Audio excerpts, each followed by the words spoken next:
तो बच्चों क्या हाल चाल। और SVP इंस्टीट्यूट में आपका स्वागत है। मैं विक्की सिंह। और आज UGC नेट का जो एग्ज़ाम होता है, नेट एग्ज़ाम आप में से कुछ बच्चे कम जानते होंगे, अगर वो 12th उन्होंने अभी भी किया है। तो नेट का एग्ज़ाम आफ्टर ग्रेजुएशन दिया जाता है, ठीक है, for pursuing their PhD and further higher studies after graduation, after master graduation, ठीक है। तो अभी यहाँ पर हुआ क्या है, एक्चुअली नेट का एग्ज़ाम जो है UGC, जो कि NTA ही कंडक्ट करवाता है, वहाँ पर लीक की खबरें आई सामने। और साइबर क्राइम सेल के पास मतलब साइबर क्राइम सेल ने ये रिपोर्ट्स जो थी प्रॉब्लम को रिपोर्ट किया। और मिनिस्ट्री ऑफ एजुकेशन ने तुरंत यहाँ पर एक CBI जांच इंक्वायरी बिठवा दी साइबर क्राइम सेल के मदद से। और पेपर लीक तो 100% हुआ है। That is why UGC net exam को ही कैंसिल कर दिया गया। जो इस मंगलवार ये एग्ज़ाम हुआ था उसको कैंसिल ही कर दिया गया। और अब होना क्या है, अब ये री एग्ज़ामिनेशन होगा। अब कब इसकी डेट्स आएंगी ये आगे की बात है।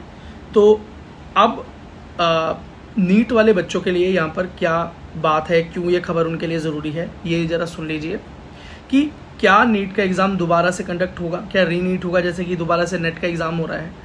तो सबसे पहली बात तो एक विषय से यहाँ पर बिल्कुल पर्दा हट चुका है कि अगर ये पेपर जो नीट का पेपर हुआ था एक्चुअली, अगर वो पेपर एंड पेन बेस्ड होता है, ठीक है, तो वहाँ पर क्वेश्चन पेपर छपता है तो उसके लीक होने की संभावनाएं ज़्यादा रहती हैं। अगर ये पेपर ऑनलाइन कंडक्ट होगा तो ये लीक नहीं होगा, ऐसा कई लोगों ने क्लेम किया।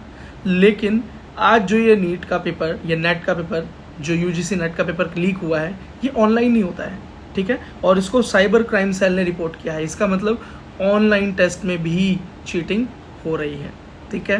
तो जब ऑनलाइन टेस्ट भी अछूते नहीं रहे हैं इस चीटिंग प्रोसेस से, तो आपको क्यों लगता है कि अगर नीट जो होगा वो ऑनलाइन हो जाएगा तो चीटिंग नहीं हो पाएगी? ऐसा नहीं है, नहीं हो पाएगी। होगी तो अब ये CBI जब जांच करेगी तो खुद पता चल जाएगा आपको, जब रिपोर्ट्स आगे आएंगी मीडिया में, कि किस तरीके से चीटिंग की गई होगी, क्या तरीका रहा होगा, क्या पहले से ही क्वेश्चंस दिए होंगे या ऑनलाइन कोई तरीका होगा, जो भी निकल सकता है। खैर, इस पर बात करने का कोई फ़ायदा नहीं है। अब नेक्स्ट चीज़ ये आती है, क्या नीट का एग्ज़ाम भी ऐसे ही रिकंडक्ट होगा जैसे कि नेट का एग्ज़ाम तुरंत रिकंडक्ट करने के लिए इंस्ट्रक्शन दे दी गई और उसको कैंसिल कर दिया। देखो बेटा, आपके एग्ज़ाम का रिज़ल्ट आ चुका, अगर रिज़ल्ट आने से पहले जो NTA है वो इस तरह की कोई कार्रवाई जल्दी कर देता, या एजुकेशन मिनिस्ट्री जो है जल्दी ये कार्रवाई कर देती, तो एक चांस बनता कि आपको दोबारा से शायद रीनीट हो सकता था सभी बच्चों का। लेकिन अभी ये चांसेस कम हो गए हैं क्योंकि देरी की गई इस काम में। अब क्यों की गई, जान के की गई, वो 8 तारीख को जब हियरिंग होगी सुप्रीम कोर्ट में, तब ये काफ़ी विषय खुलकर आएंगे।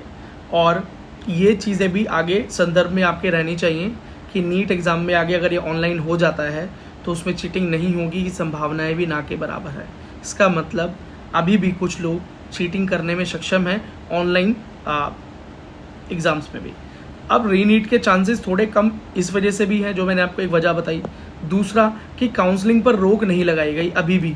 सुप्रीम कोर्ट ने 8 तारीख को क्या फैसला होता है उस पर बहुत चीज़ें निर्भर करती हैं, क्योंकि अब सिर्फ और सिर्फ ये सुप्रीम कोर्ट ही है जो इस पर कोई फैसला ले सकता है। लेकिन अभी तक जितनी बार भी हियरिंग हुई PILs पर, प्लीज़ पर, जब भी बात की गई, सुप्रीम कोर्ट में 3 बार इस बात को सुना जा चुका है। लेकिन अभी तक काउंसलिंग पर रोक वाली बात पर कोई भी बात सुप्रीम कोर्ट ने मना कर दी है, ठीक। तो काउंसलिंग पर रोक नहीं लगी है अभी तक। दूसरी चीज़, CBI इंक्वायरी नहीं बिठाई गई है, जबकि आप UGC नेट वाले कोर्ट में देखो तो तुरंत एग्ज़ाम को कैंसिल कर री एग्ज़ाम की बात बोल दी गई है और CBI इंक्वायरी तुरंत बिठा दी गई है।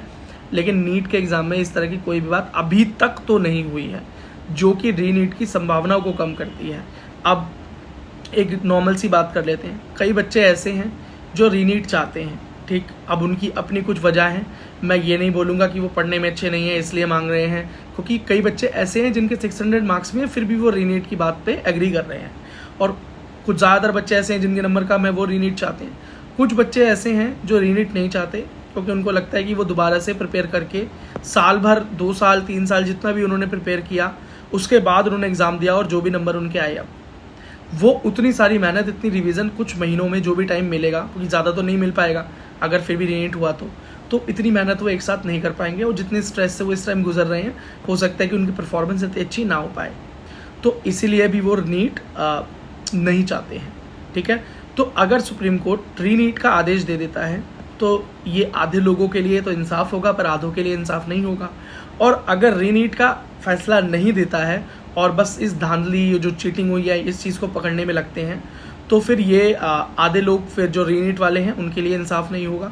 तो बेटा इंसाफ तो किसी भी केस में पूरा होने से रहा, क्योंकि आधे बच्चे रीनीट चाहते हैं और आधे बच्चे रीनीट नहीं चाहते हैं। ठीक है, बस इवेल्युएशन चाहते हैं अपने मार्क्स का।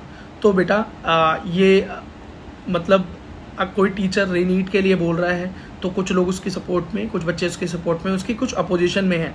अब मुझे भी बहुत कमेंट्स आ जाते हैं कि आप रीनीट के अगेंस्ट हैं, और कुछ बच्चे चाहते हैं कि भैया आप तो रीनीट की बात कर रहे हैं, ये नहीं होना चाहिए। सो बेटा मैं तो सिर्फ और सिर्फ बच्चों की वेलफेयर के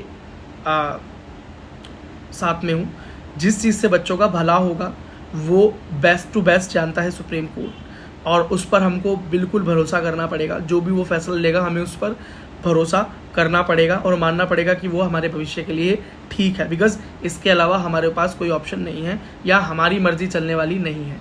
कुछ केसेस ऐसे भी आए हैं जिन्होंने हमारे केस को, इस रीनीट के केस को, या अलग सर जैसे सर जो इतनी मेहनत कर रहे हैं आप जैसे बच्चों के लिए, उनके केस को कमज़ोर करने का काम कर रहे हैं। जैसे कि एक बच्ची थी, उसने इलाहाबाद हाई कोर्ट में एक अपना केस लेकर गई, जिसके अंदर उसने बोला कि मुझे फटा हुआ OMR शीट मिला, जिसकी वजह से NTA ने मेरा रिजल्ट अनाउंस नहीं किया, और उन्होंने ये मेल द्वारा मुझे बताया। जब ये बात बहुत तूल पकड़ गई और ये बात इलाहाबाद हाई कोर्ट तक गई और वो लड़की खुद लेकर गई उसको, तो इलाहाबाद हाई कोर्ट ने बोला कि आपके द्वारा दिए गए दस्तावेज फर्जी हैं और NTA ने जो चीज़ें दिखाई हैं वो सच हैं, और आपके एक्चुअली जो नंबर बन रहे हैं वो 300 350 नंबर कुछ बन रहे हैं एक्चुअली में, और इस तरह की कोई OMR शीट आपकी फटी नहीं है। तो ये इस तरह के जो केसेस हैं ये कहीं ना कहीं कोर्ट में एक छवि बना रहे हैं, और जजिस के दिमाग में एक छवि बना रहे हैं कि NTA ने जो गलतियां की हैं वो तो की ही हैं, लेकिन साथ में बच्चे भी जो कर रहे हैं वो सभी साफ नहीं हैं। हर प्ली करने वाला बच्चा, हर केस करने वाला बच्चा स्कैमर भी हो सकता है, तो सही बच्चे भी इसके चक्कर में इंसाफ नहीं पा पाएंगे। तो इस तरह के स्कैमर से भी दूर रहें, इस तरह की चीज़ों को आगे उछालना बंद करें, और भविष्य में क्या होने वाला है ये सुप्रीम कोर्ट पर निर्भर करता है। अभी वर्तमान में आपके हाथ में जो है आप उसी के ऊपर पूरी तरीके से फोकस करें। और कुछ बच्चे पढ़ना स्टार्ट कर चुके हैं रीनीट के लिए, मैंने देखा है कि मैं पढ़ना स्टार्ट कर रहा हूँ। तो देखो, अगर आप रिवीजन कर रहे हो बच्चा तो ये कोई गलत बात नहीं है। आप अपने पढ़ी हुई चीज़ों का अगर रिवीजन करना स्टार्ट कर चुके हैं तो ये काम ही आएगा। याद रखना बेटा, हमारी पढ़ी हुई पढ़ाई किसी भी चीज़ के लिए, किसी भी लेवल पर, किसी भी क्लास के लिए आपने या एक्स्ट्रा में जो भी आपने नॉलेज अर्जित की है वो नॉलेज आपको लाइफ में कभी ना कभी काम ज़रूर आने वाली है। कई बच्चे बोलेंगे भैया A+B का होल स्क्वायर मेरी नॉर्मल लाइफ में कहाँ काम आएगा, लेकिन हो सकता है वो A+B का होल स्क्वायर आपको कुछ ऐसे बच्चे दिला दे जिसको पढ़ाकर आप ट्यूशन से कुछ अर्निंग साइड बाय साइड कर सकें। तो बेटा कुछ भी नॉलेज कहीं पर भी, या जब आप अपने वर्किंग प्रोफेशन में जाएंगे वहाँ पर भी कुछ भी नॉलेज आपको काम आ सकती है। तो अगर आप रिवीजन में लग गए हैं, चाहे आप रीनीट सोचकर ही रिवीजन में लग गए हों, ये अच्छी बात है, तो आप रिवीजन करते रहें, इसमें कोई बुराई नहीं है, और मैं आपके पूरी तरीके से साथ हूँ। ठीक है बच्चा, तो अगर वीडियो पसंद आई हो तो लाइक कर दें, चैनल को सब्सक्राइब कर दें, वीडियो को शेयर करें, और आपके अगर कोई सवाल हैं तो कमेंट सेक्शन आपके लिए खुला है। आपके रिप्लाईज़ आपको मिलेंगे, लेकिन हो सकता है कि रिप्लाई मिलने में कुछ समय लगे। अगर आपको अपने रिप्लाई जल्दी चाहिए तो आप अपने सोशल मीडिया साइट्स जैसे कि इंस्टाग्राम और टेलीग्राम चैनल को फॉलो कर सकते हैं, लाइक कर सकते हैं और ज्वाइन कर सकते हैं। तो उसके लिए उसके जो ऑफिशियल लिंक्स हैं वो बेटा हमारी यूट्यूब के अबाउट सेक्शन में अवेलेबल हैं, और मेरी पर्सनल इंस्टाग्राम हैंडल जो है वो है दाविकी सिंह, THEVIKISINGH इंस्टाग्राम पर। और अगर आप और भी जल्दी अपने सवाल के जवाब चाहते हैं, इससे भी ज़्यादा फ्रिक्वेंट इंपॉर्टेंट है आपके सवाल, तो बेटा आप हमारे लाइव सेशंस को ज्वाइन कर सकते हैं, जो कि फ्रिक्वेंटली हम करते रहते हैं, और लाइव सेशंस में आपके जवाब जल्दी मिलने की संभावनाएं ज़्यादा रहती हैं। उसकी नोटिफिकेशन आप तक सही टाइम पर पहुँचे, इसलिए आप चैनल को सब्सक्राइब ज़रूर कर लें, अदरवाइज़ नोटिफिकेशन आप तक नहीं पहुँच पाएगी। और आप चाहें तो आप इस चैनल की मेंबरशिप को भी ज्वाइन कर सकते हैं, जिससे कि आपके सवालों के जवाब या आपके किए हुए कमेंट्स, आपके लाइव सेशन में किए हुए कमेंट्स को भी जल्दी से जल्दी हम रिप्लाई करने में के लिए तत्पर रहेंगे, क्योंकि यही मेंबर का जो मेंबर होते हैं चैनल के उनके लिए ज़रूरी है। और मेंबरशिप हमारी कोई ज़्यादा महंगी नहीं है, सो उसमें जो मिलने वाले फ़ायदे हैं वो अधिक हैं। तो बच्चा, अगर आप मेंबरशिप ज्वाइन करते हैं जैसे कि 200 रुपये पर मंथ है, उससे चैनल को मोटिवेशन